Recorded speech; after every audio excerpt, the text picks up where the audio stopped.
Reddit एक ऐसी जगह जहां लोग अपनी सबसे पर्सनल, क्रीपी और अनइमेजिनेबल कहानियां शेयर करते हैं, चाहे वो फाइनेंस हो, टेक हैक्स हो या फिर चिलिंग ट्रू क्राइम या मिस्ट्री। रेडिट पर हर सवाल का जवाब मिलता है, लेकिन कभी कभी ये जवाब इतने डिस्टर्बिंग और मेस्ड अप होते हैं कि पढ़कर या सुनकर नींद उड़ जाए। आज के इस वीडियो में मैं लेकर आया हूँ कुछ सबसे क्रीपी और साइकोलॉजिकल रेडिट स्टोरीज जो इंसान की सोच से भी बाहर हैं। अगर तुम dark web type horror, conspiracy और रियल डिस्टर्बिंग कंटेंट में इंटरेस्टेड हो तो ग्रैब योर हेडफोन्स।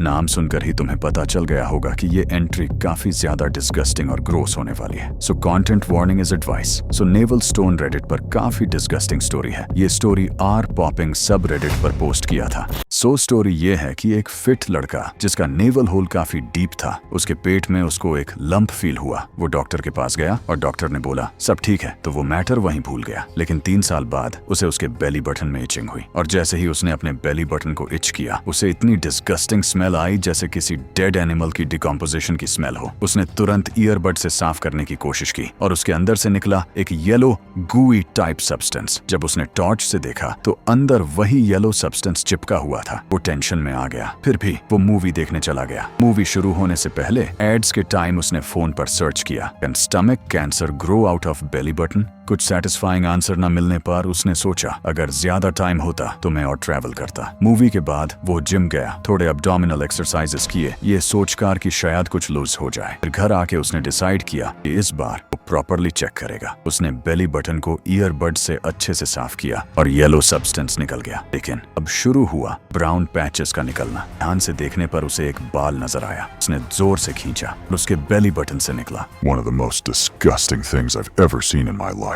YouTube की पॉलिसी की वजह से मैं इमेज नहीं दिखा सकता। Let me describe it. It was shaped like a small eyeball. उस पर eyelashes जैसे बाल थे। Disgusting, right?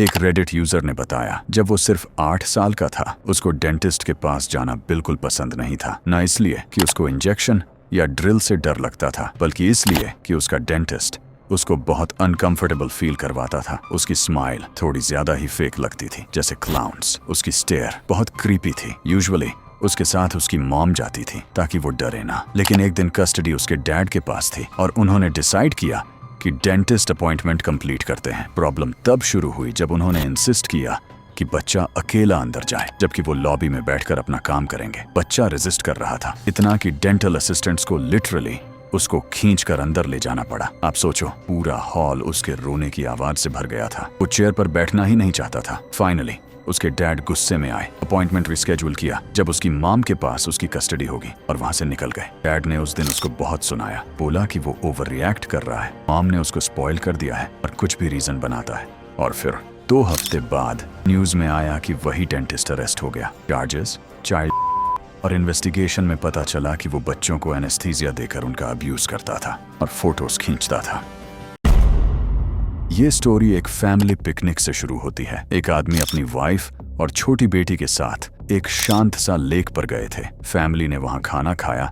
खाना खाने के बाद उसकी वाइफ ने डिसाइड किया कि वो थोड़ा स्विम करेगी। वो पानी में चली गई और जैसे ही लेक के थोड़े अंदर पहुंची, अचानक रुक गई। पहले तो उसके हस्बैंड को लगा शायद मजाक कर रही है, लेकिन फिर उसने चिल्लाते हुए कहा, I think I just stepped on someone's face। सुनकर हस्बैंड भी फ्रीज हो गया। वाइफ के चेहरे पर एक डर था, कोई नॉर्मल शॉक नहीं, एक जेन्युइन फियर। जल्दी से वो पानी से बाहर आई और उसने बताया कि उसके पैर के नीचे पहले कुछ सॉफ्ट सा लगा, जैसे कोई रॉक या सीवीड हो। लेकिन जब उसने थोड़ा प्रेस किया तो क्लियरली एक ह्यूमन फेस का शेप फील हुआ, नोज, हॉलो आई का गैप। हस्बैंड ने सोचा चेक करे, लेकिन गट फीलिंग ने रोक दिया। वो लोग तुरंत लेक छोड़कर निकल गए। अगले दिन न्यूज में आया एक छोटा लड़का जो कुछ दिन से मिसिंग था, उसी लेक में ड्राउन हुआ मिला, और जगह बिल्कुल वही के आसपास जहां वाइफ स्विम कर रही थी। आज तक वाइफ श्योर है उसने उस ड्राउन्ड बॉय का फेस अपने पैर के नीचे फील किया था।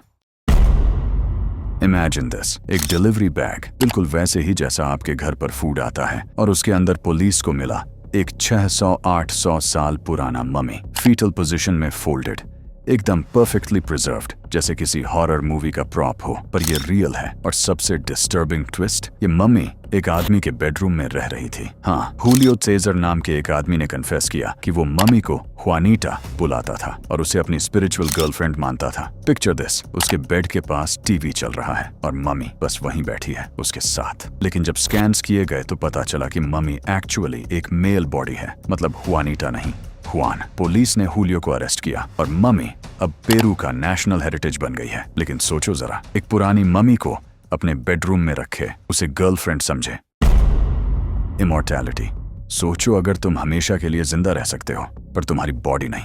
Let me explain you this sad और disturbing entry.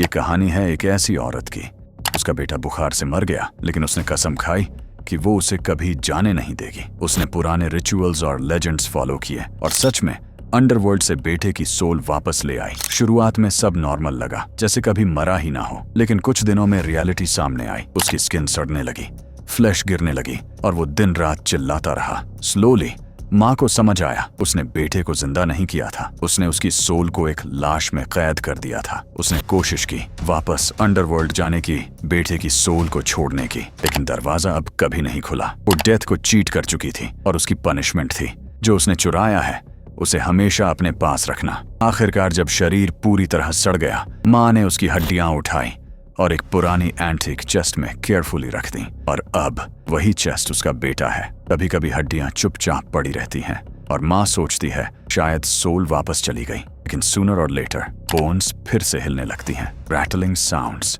Reminding her that he is still here. क्या तुमने the Texas chainsaw massacre movie देखी है? उसका चेनसॉ किलर जो ह्यूमन स्किन से मास्क बनाता था, हॉरिफाइंग, डिस्टर्बिंग और अनरियल लगता है, right? But what if I tell you, ये स्टोरी रियल लाइफ से इंस्पायर्ड है। एक ऐसे इंसान से जिसका नाम था Eddie Gein, a man so twisted कि उसके घर के अंदर पुलिस को फर्नीचर, मास्क और डाइस मिले, सब ह्यूमन बॉडी पार्ट्स से बने हुए।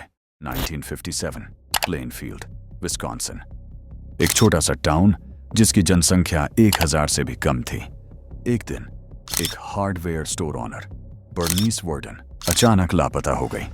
पुलिस सर्च करने गई एड गेन के फार्म हाउस में और जो उन्होंने वहां देखा वो किसी नाइटमेयर से कम नहीं था। बर्नीस का डेड बॉडी वहां लटका हुआ था, upside down like an animal carcass. उस बॉडी का सिर पुलिस को नहीं मिला, बॉडी कंप्लीटली म्यूटिलेटेड थी। पर हॉरर यहाँ खत्म नहीं हुआ। जब इन्वेस्टिगेटर्स ने उसका हाउस सर्च किया, वहां मिले human scales as balls, chairs covered with human skin और एक फीमेल मास्क जो गैंग अपने फेस पर पहनता था। He had created a memory suit, basically एक ह्यूमन स्किन का आउटफिट जिसे वो पहनता था, so he could become his dead mother again. Yes, उसकी obsession शुरू हुई थी अपनी मदर्स डेथ से। वो अकेला था, isolated, mentally unstable। उसका ग्रीफ धीरे धीरे हॉरर में बदल गया। वो नियर बाय ग्रेवयार्ड्स जाकर फ्रेशली बेरिड बॉडीज निकालता था और उनके पार्ट्स से फर्नीचर, लैम्प शेड्स, मास्क्स बनाता था। एक living museum of death. Media ने ये सब देखा, दुनिया शॉक हो गई। Movies like psycho, the Texas chainsaw massacre, silence of the lambs और अमेरिकन हॉरर स्टोरी, सब ने एड गैन से इंस्पिरेशन ली। He became the blueprint of the modern movie monster. वो बिलीव करता था अगर वो अपनी माँ की स्किन पहने तो शायद वो फिर से उसके साथ हो सकता है। एक ट्विस्टेड कंफर्ट, एक इल्यूजन ऑफ लव जो उसे एक मॉन्स्टर बना गया। रेडिट पर एक डिस्टर्बिंग स्टोरी वायरल हुई थी, एक लड़की के बारे में जिसे अपने दोनों पैर से इतनी नफरत थी कि वो उन्हें कटवाना चाहती थी। But when she finally did, her story turned into one of the most disturbing psychological horrors ever written. उसका नाम था मैगी। बचपन से ही उसे लगता था कि उसकी बॉडी गलत है। मिरर में देखती थी और अपने ही पैर को देखकर डिस्गस्ट फील करती थी, जैसे वो किसी और के हों। थेरेपिस्ट्स ने बताया उसे body integrity identity disorder, short form में BIID, एक रेयर मेंटल डिसऑर्डर जिसमें इंसान अपने बॉडी के किसी पार्ट से इतनी नफरत करता है कि उसे लगता है ये उसका नहीं है। इंटरनेट ने मैगी के लिए एक नया वर्ल्ड खोला। वो ऑनलाइन ग्रुप्स में गई जहां उसे अपने जैसे लोग मिले, ग्रेस, हार्वर्ड और एक और काइल। काइल अलग था, उसने अपना एक हाथ ऑलरेडी निकाल था खुद से, और जब मैगी ने उसे रियल लाइफ में देखा वो शॉक हो गई। काइल एक हाथ के बिना था और उसके चेहरे पर एक जेन्युइन स्माइल थी। उसने कहा that was the happiest day of my life. और मैगी ने उसी मोमेंट पर डिसाइड कर लिया वो भी अपने पैर से फ्री होना चाहती है। काइल ने उसे एक डॉक्टर का नाम बताया, डॉक्टर फेलिक्स, एक सर्जन जो ऐसे लोगों की मदद करता था। और उसके पास न कोई लाइसेंस न अस्पताल, सिर्फ एक छिपी हुई प्रैक्टिस। ग्रेस, हार्वर्ड और मैगी ने कांटेक्ट किया। फेलिक्स ने अपॉइंटमेंट सेट किया, सीक्रेट सर्जरी मैगी के घर पर ही। और मैगी ने सोचा only 1 month and I be free. Surgery के दिन डॉक्टर फेलिक्स घर आया, white coat. Maggie was ready. Felix said you understand there's no going back? मैगी nodded, smiling nervously. से इंजेक्शन दिया गया और मैगी को लगा वो सो रही है, लेकिन वो सोई नहीं, वो पैरालाइज हो गई। डॉक्टर फेलिक्स ने बोला want you to see your cure happening. Maggi ने देखते हुए महसूस किया कैल्पल उसके थाई पर लग रहा है। वो कुछ नहीं कर सकती, ना चिल्ला सकती थी ना हिल सकती थी। देखती रही से एक रेड लाइन उसके लेग पर ओपन हो रही हो। उसी सेकंड के माइंड ने स्विच किया, अपने पैर रखना चाहती थी। रियलाइज हुआ शी इज कंफ्यूज्ड, से अपने लेग्स वापस चाहिए। बहुत देर हो चुकी थी। मैगी को होश आया, डॉक्टर फेलिक्स चला गया था। Felt her legs were gone. Room में सिर्फ एक व्हीलचेयर थी, एक note, patient 7 cured of BIID। Maggi चिल्ला रही थी, के अंदर गिल्ट और पेन दोनों बराबर थे। ग्रेस और हार्वर्ड ने भी सर्जरी कराई थी, उनका रिजल्ट भी उतना ही हॉरिफाइंग था। मैगी को पता चला फेलिक्स कोई डॉक्टर नहीं था, एक साइंटिस्ट था जो पेशेंट्स पर एक्सपेरिमेंट कर रहा था। जब मैगी ने उसे कांटेक्ट करने की कोशिश की, trace of doctor Felix, clinic, no licence, nothing. Maggie wheelchair पर है, उसके पैर नहीं हैं, पर उसके फैंटम लिम्ब्स रोज उसे फील करवाते हैं। वो दर्द, वो रिग्रेट। कभी कभी सबसे डरावनी चीजें गोस्ट्स या मॉन्स्टर्स से नहीं आती, वो आती हैं रियल लाइफ से। और ये स्टोरी उन्हीं में से एक है। एक रेडिट यूजर लिखता है कुछ साल पहले वो फॉरेस्ट के अंदर वॉक कर रहा था। ट्रीज, फ्रेश एयर, सब नॉर्मल लग रहा था। तभी उसे एक स्वीट स्मेल आई। As he moves the smell kept getting stronger, so he followed it.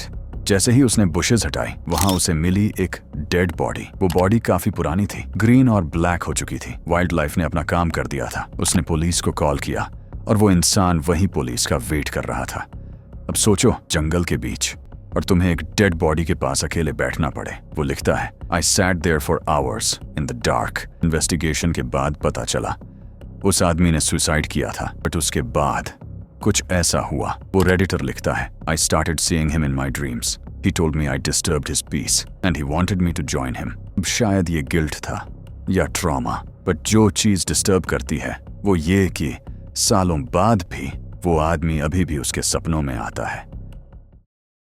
Some stories end when the words stop, but these, they stay with you, in your mind, in your dreams, and maybe right behind you. Which story is disturbing according to you? Comment में बताओ। और अगर तुम्हें ऐसे real disturbing Reddit stories पसंद हैं, तो video को लाइक करो, सब्सक्राइब करो द हिडन वॉइड को और बेल आइकॉन जरूर दबाना, ताकि अगली बार जब अंधेरे में कोई स्टोरी शुरू हो तुमसे मिस ना हो।